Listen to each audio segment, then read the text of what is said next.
Hello મિત્રો, આપણે નવી ભરતી લઈને આવ્યા છીએ આઈબીની, એટલે કે ઇન્ડિયન બ્યુરો. ઠીક છે, ઇન્વેસ્ટિગેશન બ્યુરો જે છે એની ભરતી છે. તો આમાં કઈ રીતે શું છે, બધી પોસ્ટ કઈ છે, ક્વોલિફિકેશન શું છે, એજ લિમિટ શું છે, ફી શું છે વગેરે આપણા વિડીયોમાં જોવાના છીએ. માટે વિડીયોના એન્ડ સુધી બન્યા રહો. ભરતી સરસ છે. જો તમારી લાયકાત છે આમાં ફોર્મ ભરી શકાય એવી, તો પછી ફોર્મ ખાસ ભરી જ દઉં. તો પહેલાં તો આપણે જગ્યાની માહિતીને પગાર ધોરણ જોઈએ. તો પગાર ધોરણ આમાં તમે જોઈ શકો છો 25,500થી સ્ટાર્ટિંગ થાય છે, અને સિવાય દર વર્ષે તમને આમાં વધારો મળશે.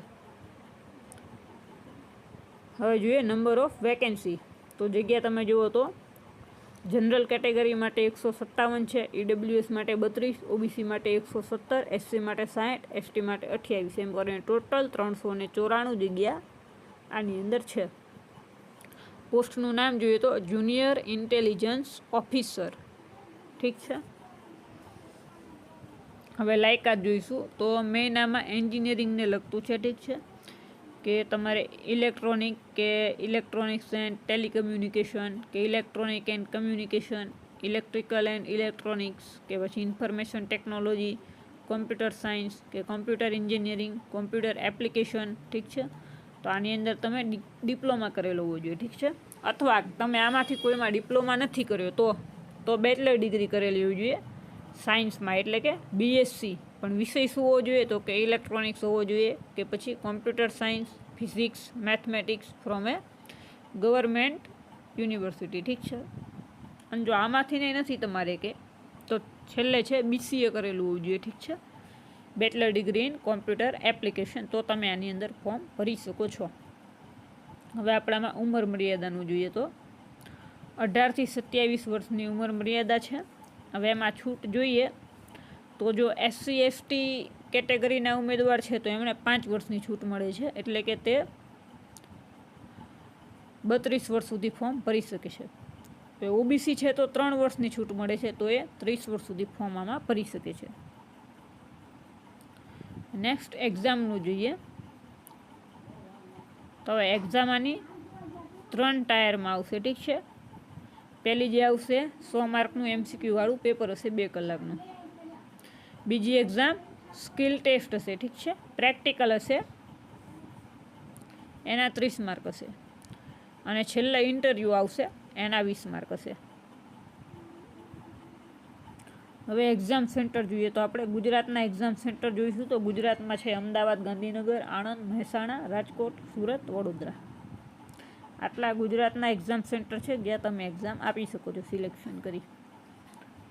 હવે ઇમ્પોર્ટન્ટ ડેટ જોઈએ તો 23/8/2025થી ફોર્મ શરૂ થયા છે. છેલ્લી તારીખ 14/9/2025. ઠીક છે, 9મા મહિનાની 14 તારીખ આની છેલ્લી તારીખ છે. અને હવે ખાસ આપણે ફીની માહિતી જોઈશું કે ફીનું ને એનું કઈ રીતે છે આની અંદર. તો જેવું કે તમે જોઈ શકો છો એક્ઝામિનેશન ફી